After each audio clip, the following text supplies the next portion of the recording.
Friends, ఎలా ఉన్నారు? Welcome to Elvin Audios. So ఇక్కడ మీరు చూస్తుంది వచ్చేసరికి 5.1 డాల్బీ యాంప్లిఫైర్ అండి. సో ఇది మనకు ఆర్డర్ వచ్చేసరికి రఫీ గారు అయితే ఆర్డర్ ఇవ్వడం జరిగింది, సూర్యాపేట్. సో ఆయన వచ్చేసరికి మనకి అక్కడి నుంచి ట్రావెల్ అయ్యి మన షాప్కి వచ్చి డెమో చూసి ఆర్డర్ అయితే ఇచ్చారండి. సో ఎవ్రీథింగ్ కూడా ఆయన కస్టమైజేషన్ చేయించుకున్నారు. సో ఆయనకి నచ్చిన విధంగా స్పీకర్ ప్యాకేజ్ కానీ ఇంటర్నల్స్ కూడా ఆయనకి నచ్చిన విధంగా అయితే మోడిఫికేషన్ చేయించుకున్నారు. ఇక్కడ మీరు చూస్తుంది వచ్చేసరికి 5 channel speaker package with amplifier. And ఇక్కడ వచ్చేసరికి సబ్ ఊఫర్ అండి, 12 inch sub woofer, JBL 1500 what. Speakers వచ్చేసరికి మనకి 4 ఇంచ్ అండి, 4 ఇంచ్ జిప్ కంపెనీ నుంచి. ఇది వచ్చేసరికి మనకి మాక్సిమం 75 వాట్ RMS అనేది ప్రొడ్యూస్ చేస్తుంది అప్ టు. నెక్స్ట్ ట్విటర్ వచ్చేసరికి మనం పీజో ట్విటర్ అయితే ఇవ్వడం జరిగింది. సో ఇది సరౌండ్స్కి అండి. సరౌండ్స్కి వచ్చేసరికి మనం ఫుల్ రేంజ్ అయితే ఇవ్వడం జరిగింది.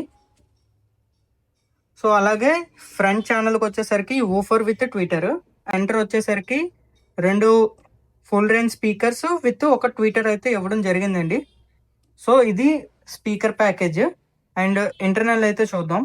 సో ఫ్రెండ్స్, ఇది వచ్చేసరికి ఇంటర్నల్ అనమాట. సో ఎవ్రీథింగ్ అయితే ఎక్స్ప్లెయిన్ చేస్తాను. సో డీటెయిల్గా అయితే ఎక్కడ స్కిప్ చేయకుండా వీడియో చూడండి. అండ్ కొన్ని ఇంపార్టెంట్ థింగ్స్ కూడా మీకు చెప్తాను. మెయిన్ వచ్చేసరికి ట్రాన్స్ఫార్మర్ అండి. సో చాలా వరకు అయితే మనం ప్యూర్ కాపర్ ట్రాన్స్ఫార్మర్ యూజ్ చేస్తాం. రఫీ గారు నాకు 8 ఆంపియర్ పక్కాగా కావాలి అన్నారు. సో డెప్త్ చాలా బాగుండాలని చెప్పారు. సో అందుకని మనం 8 ఆంప్ రికమెండ్ చేసాం. 24 వోల్ట్ 8 ఆంపియర్ ట్రాన్స్ఫార్మర్ అయితే రికమెండ్ చేయడం జరిగింది. అండ్ అదే విధంగా స్పీకర్ ప్రొటెక్షన్ కూడా జెమ్టెక్ నుంచి స్పీకర్ ప్రొటెక్షన్ తీసుకోవడం జరిగింది, 6 ఛానల్ స్పీకర్ ప్రొటెక్షన్. సో ఇందులో ఏంటంటే క్విక్ ఆఫ్ ఉంటుంది అండ్ DC ప్రొటెక్షన్ కూడా ఉంటుంది, డిలే ఆన్ ఉంటుంది. సో ప్రతి ఛానల్ కూడా ఇండివిజువల్ గా రిలే అయితే ఉంటుందన్నమాట. సో ఇది కూడా మనకి 12 వోల్ట్ మీద రన్ అవుతుంది. సో ఇన్సైడ్ కూలింగ్ కోసం అయితే సింగిల్ ఫ్యాన్ అయితే ఇచ్చాము. అండ్ అదే విధంగా సబ్ ప్రీ చూసుకున్నట్లయితే మనం వసంత్ సబ్ ప్రీ అయితే యూజ్ చేసాం. ఇది చాలా చక్కగా పనిచేస్తుంది. అండ్ ఓవర్ గెయిన్ అయితే ఇష్యూస్ ఏమి ఉండవు. అండ్ మీకు స్మూత్ బేస్, హార్డ్ బేస్ కూడా చాలా పనిచేస్తుంది నీట్గా. అండ్ 5 ఛానల్స్కి వచ్చేసరికి మనం 4 ఇంచ్ యూజ్ చేస్తున్నాం కాబట్టి 30 వాట్ నుంచి 50 వాట్ సరిపోతుందండి. 402950 మంచి బోర్డ్ అయితే అవుతుంది యూజ్ చేసుకునే వాళ్ళకైతే. సో ఇది మనకు వచ్చేసరికి క్యాపబుల్ వచ్చేసరికి 4 ohms నుంచి 8 ohms వరకు మనకి లోడ్ అనేది తీసుకోగలదు. మనకి 8 ohms మీద 30 నుంచి 35 వాట్ వరకు RMS ప్రొడ్యూస్ చేయగలదు. అదే విధంగా 6 ohms లో 35 నుంచి 45 వాట్ వరకు RMS ప్రొడ్యూస్ చేస్తుంది. సో మనకి 4 ohms లో వచ్చేసరికి 40 నుంచి 50 వాట్ వరకు RMS అయితే ప్రొడ్యూస్ చేయగలదు. సో మనకి వేరియబుల్ లోడ్ ఇచ్చినా కూడా ఇది మనకి డిఫరెంట్ టైప్స్ RMS అనేది ప్రొడ్యూస్ చేస్తుంది. సో బోర్డ్ అయితే చాలా బాగుంటుందండి. నేను ఎక్కువగా యూజ్ చేయడానికి రీజన్ ఏంటంటే ఆడియో క్లారిటీ చాలా బాగుంటుంది, అదే విధంగా లైఫ్ కూడా వస్తుంది. మనం ప్రాపర్గా యూజ్ చేసుకుంటే మాత్రం ఎలాంటి స్పీకర్కైనా ప్రాపర్గా మ్యాచ్ అయిపోతుంది. అండ్ సబ్ ఊఫర్కి వచ్చేసరికి మనం రవి 4 ఫెట్ బోర్డ్ అయితే తీసుకున్నామండి, మోనో బోర్డు. ఇది 200 నుంచి 250 వాట్ అయితే RMS ప్రొడ్యూస్ చేస్తుంది. సో అది కూడా మనకు వచ్చేసరికి 4 ohms ఇంపిడెన్స్లో. సో పవర్ సెక్షన్కి వచ్చేసరికి 2 ఫిల్టర్స్ అయితే యూజ్ చేసాం. 3510 మెటల్ డయోడ్ అయితే యూజ్ చేసాం. 35 ఆంపియర్ మెటల్ డయోడ్ అయితే సరిపోతుంది దీనికి. సో 50 ఆంపియర్ అయితే అవసరం లేదు.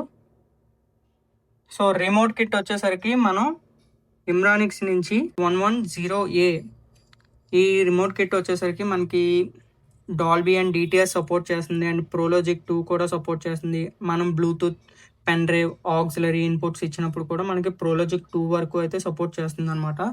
సో మీరు డైరెక్ట్గా CEC కనెక్షన్ కూడా ఉంటుంది. టీవీ రిమోట్ తోటే మనకి వాల్యూమ్ అనేది కంట్రోల్ అవుతుంది. సో ఇది వచ్చేసరికి front look.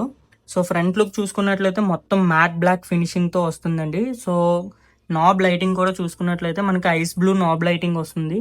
So ice blue కూడా మనకి మరీ అంత హెవీగా కాకుండా చాలా వరకు అయితే లైటింగ్ అనేది తగ్గించడం జరిగింది. సో మీకు ఎక్కడ కూడా డార్క్ రూమ్లో అయినా సరే మీకు అంత డిస్టర్బింగ్గా ఉండదు.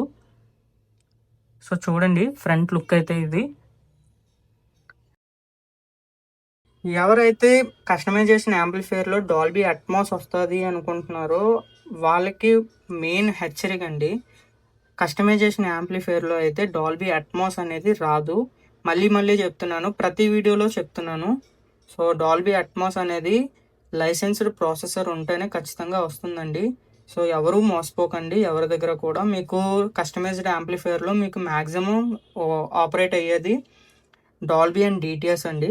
సో అది కూడా ఏంటంటే మీకు నెట్ఫ్లిక్స్ కానీ ఏదైనా ఓటీటీ కంటెంట్ ఎందులోనే సరే ప్లే చేసే కంటెంట్ ఏదైతే ఉందో అది ఖచ్చితంగా రీడ్ అయితే అవుతుందండి, 100% రీడ్ అవుతుంది. కానీ డాల్బీ అట్మాస్ అనేది మీకు ప్రొడ్యూస్ అవ్వదు.